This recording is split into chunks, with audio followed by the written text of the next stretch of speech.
à toutes et à tous et bienvenue dans votre rendez-vous quotidien Smart Éducation, un magazine dédié à la formation, aux nouveaux métiers, aux nouvelles pédagogies, le rendez-vous qui donne un futur à la jeune génération.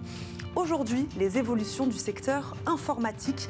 Quelles sont les missions d'un informaticien en 2021 ? Comment ses compétences ont-elles évolué ? Si les métiers du développement et du big data ont du succès ces dernières années, les tendances ne cessent d'évoluer en matière de recrutement informatique. Avec les nouvelles technologies, de nouveaux besoins émergent et avec eux, la nécessité de trouver rapidement des talents toujours plus spécialisés. Bilan de compétences donc aujourd'hui avec nos deux invités. Vincent Palita, développeur chez Woz, spécialiste dans la digitalisation du recrutement. Il est avec nous en visioconférence. Bonjour. Bonjour, enchanté, merci de me recevoir. Merci d'être avec nous. Xavier Tostivin, directeur national du réseau d'écoles d'ingénierie informatique EPSI, nous accompagne également. Bonjour. Bonjour madame, bonjour monsieur. Bienvenue sur le plateau de Smart Éducation. Xavier Tostivin, entreprise de services numériques, éditeur de logiciels, banque, entreprise industrielle, tous les secteurs ont des besoins en informatique aujourd'hui. Oui, tous les secteurs ont besoin, ont des très gros besoins. La nouveauté, peut-être depuis 18 mois, c'est l'accélération adossée au Covid. Il ne faut pas se raconter d'histoire. On a historiquement l'EPSI, alors qui est une très vieille école, puisqu'elle date de 1961, donc on fête cette année les 60 ans, ce qui est quand même assez étonnant pour une école d'informatique. Mais sachez qu'on était la première en France à être créée en 61. Par des professionnels. Par des professionnels, donc c'est notre ADN. Nous étions en fait issus d'un groupement de professionnels. Cette école, elle a aujourd'hui une dizaine de sites en France. Elle est présente aussi à l'international. Elle fait partie d'une collective qui s'appelle HEP Éducation. Nous avons 35 écoles et centres de formation sur le territoire français. Alors, l'originalité, en effet, de l'actualité, c'est que non seulement nos clients traditionnels, les ESN, entreprises de services numériques, les start-up, tous les acteurs classiques, j'ai envie de dire, qui consommaient de la ressource informatique ou humaine informatique, eh bien, elles se sont renforcées par l'arrivée de nouvelles demandes. Et donc, aujourd'hui, liées entre autres au Covid, les entreprises ont dû accélérer leur transformation digitale. Et on se retrouve avec une demande qui est multipliée par 2 ou 3 dans tous les secteurs, que ce soit aussi bien des développeurs, des administrateurs réseau. Je pense qu'on reviendra un peu sur les métiers. Oui, c'est ça. Le secteur embauche à tous les niveaux. À tous les niveaux, que ce soit du bac 2, du bac 3, du bac 5, voire plus. Aujourd'hui, on a une dynamique assez forte. Et la reprise étant extrêmement présente, nos clients traditionnels, que sont par exemple les ESN, eh bien, aujourd'hui complètent, voire investissent de nouveau sur des recrutements massifs. Et donc, on a un métier et un marché qui, en effet, est très tendu sur tout le territoire français, y compris international. Vincent Palita, pour quelles raisons, selon vous, le secteur cherche-t-il des profils de plus en plus pointus ? Alors, les profils les plus pointus, pour moi, la principale raison, c'est que les technologies sur lesquelles on travaille sont très avancées, très évoluées. Et pouvoir produire le plus rapidement possible et répondre aux besoins de nos clients, ça veut dire être en mesure de pouvoir répondre à des problématiques vraiment complexes et très rapidement. Ça, pour moi, c'est la principale raison pour laquelle on recherche ce type de profil. Après, également, les profils pointus, pour moi, c'est pas seulement les technologies sur lesquelles ils doivent être en mesure d'avoir une maîtrise. Il y a aussi vraiment la capacité à collaborer avec toute une équipe, à collaborer avec le client, à répondre en permanence à ce que demande le marché.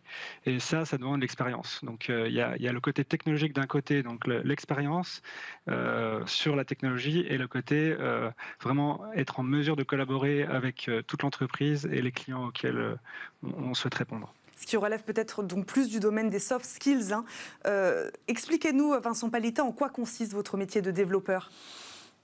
Alors, mon métier de développeur, moi, je suis chez Woz, qui est une start-up qui a été fondée en 2016 par 20 personnes. Je suis un des cofondateurs. Et notre idée, c'était de permettre de réinventer le staffing avec une solution complète qui booste la marge et le taux d'activité des ESN et des cabinets de conseil et des sociétés d'audit et d'ingénierie. Et tout ça avec un dénominateur commun, la compétence. Ça leur permet d'exploiter leurs compétences en temps réel et ainsi de pouvoir répondre à leurs besoins et aussi aux aspirations de leurs collaborateurs.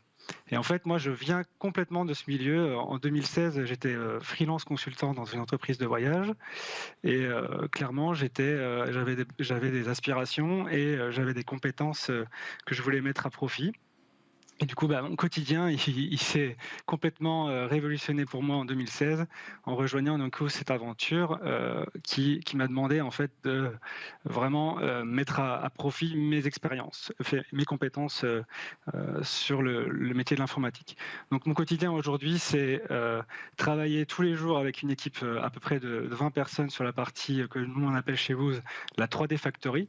La 3D Factory, ça rejoint les product owners, la partie data, les développeurs et le design. Donc ces 20 personnes travaillent au quotidien pour réaliser notre solution Booz.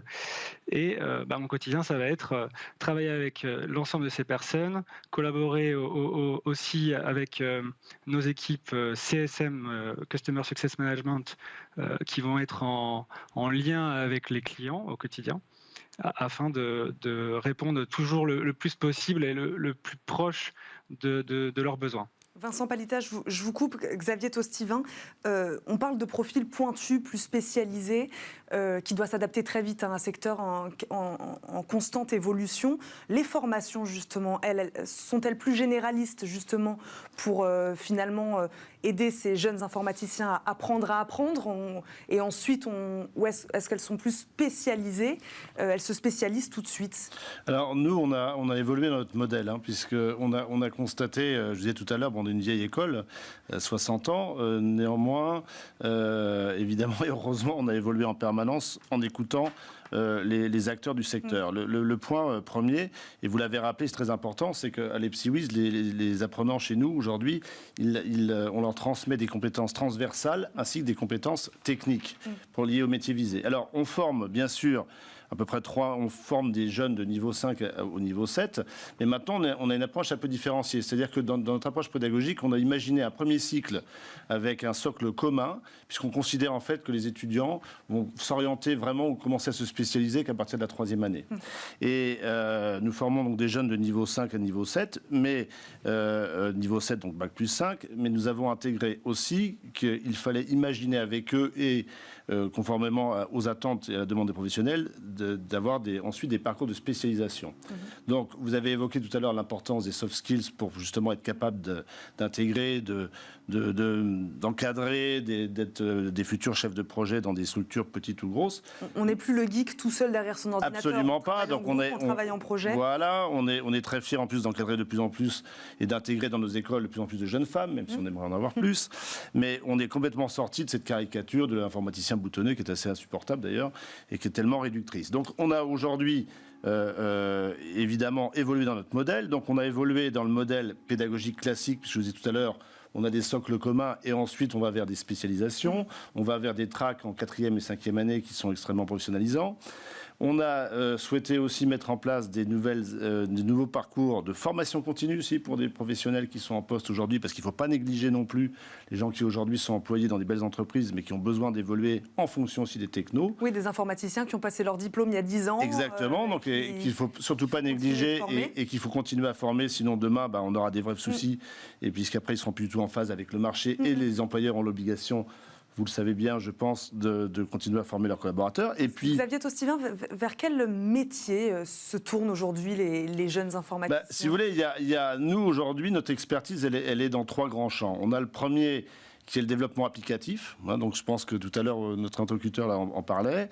On a l'administration et l'infrastructure, les systèmes et réseaux, avec derrière tous les enjeux de sécurité informatique qui sont associés, qui sont prégnants, dont on entend parler quasiment tous les jours. Et puis notre nouvel axe aujourd'hui d'expertise, c'est la data science. Et donc nous, on travaille de plus en plus à l'analyse de la donnée vers l'IA. Voilà aujourd'hui les 3 domaines d'expertise que je peux identifier pour les PSIWIZ. Vincent Palita, comment voyez-vous évoluer vos fonctions de développeur dans les années à venir? Alors, mes fonctions, je les vois évoluer déjà par réussir à, comme le disait Monsieur Tostivin, pardon, c'est être capable en fait de transmettre de la connaissance aux personnes qui nous rejoignent, parce que évidemment, quand on parle de profil pointu, on ne peut pas recruter que des personnes qui ont 15 ans d'expérience, c'est pas possible. Et d'ailleurs, en plus, pour moi, ça a un effet qui est mauvais pour l'entreprise, parce que la jeunesse, c'est très très important pour réussir à comment dire, à aller sur les défis de demain. C'est quelque chose qui, chez vous, c'est vraiment très important. On recrute des personnes à la fois vraiment jeunes qui sortent de l'école ou même qui sont en alternance chez nous. Mais il y a également des gens bien plus expérimentés. Donc ça, pour moi, ce sera ma première fonction, ça va être accompagner les gens avec qui je collabore au quotidien. Ça va être le premier élément. Le second élément, en effet, il y a aussi la formation continue. C'est quelque chose sur lequel un développeur ça fait partie de son quotidien. C'est-à-dire que les technologies évoluent en permanence, les versions de toutes les socles applicatifs que l'on met en place évoluent, la manière de livrer, de déployer, c'est-à-dire toutes les applications au quotidien évoluent. Et ça veut dire aussi qu'il faut se tenir à la page, être en mesure d'être toujours sur, comment dire, en accord avec ce que le marché et ce que la technologie propose. Ça, c'est aussi du coup un élément sur lequel je pense que le métier de développeur ne va cesser d'évoluer sur les prochaines années, puisque même moi j'ai commencé ma carrière en 2005, depuis ça fait un peu plus de 15 ans. En 15 ans, le nombre de nouvelles technologies qui sont apparues et celles qui ont disparu sont énormes, et on ne sait toujours pas ce qui va se passer dans les 10 prochaines années. Ça fait aussi du coup un quotidien très particulier. Merci Vincent Palita. Xavier Tostivin, dernière question, il nous reste quelques secondes. Vous parliez tout à l'heure des femmes, je voulais revenir là-dessus. Comment les profils des étudiants en informatique ont-ils évolué et pourquoi les femmes restent-elles malheureusement minoritaires dans ce secteur ? Les elles sont minoritaires parce que je pense que les écoles techniques ont encore une image peu valorisante ou valorisée auprès des publics féminins, et c'est bien dommage parce qu'il y a tout un rôle en amont auprès de l'orientation et des acteurs qui font l'orientation qu'il faut revisiter. Sur notre école de la transformation digitale, l'école WISE, alors là on retrouve à peu près 50% de jeunes femmes, peut-être parce que les métiers sont associés naturellement avec le digital à plus de communication, et peut-être que ces métiers-là attirent un peu plus un public féminin. Mais néanmoins, je pense qu'il y a un rôle énorme et il faut qu'on continue à accompagner toutes les actions qui vont valoriser le monde de l'informatique auprès des jeunes femmes. Des femmes en général. Merci beaucoup à tous les deux d'avoir répondu à nos questions aujourd'hui. Vincent Palita, je le rappelle, vous êtes développeur chez Woz, spécialiste dans la digitalisation du recrutement. Merci beaucoup d'avoir répondu à nos questions. Xavier Tostivin également, merci à vous d'être venu, directeur national du réseau d'écoles d'ingénierie informatique EPSI. Merci d'avoir mis en lumière toutes ces évolutions du secteur informatique, on l'a bien compris, qui évolue toujours en constante évolution. Merci à tous les deux. C'est déjà la fin de cette émission. Merci à vous de nous avoir suivis. On se retrouve très vite pour un nouveau numéro de Smart Éducation. Très bonne journée à tous sur Bismart et à très vite.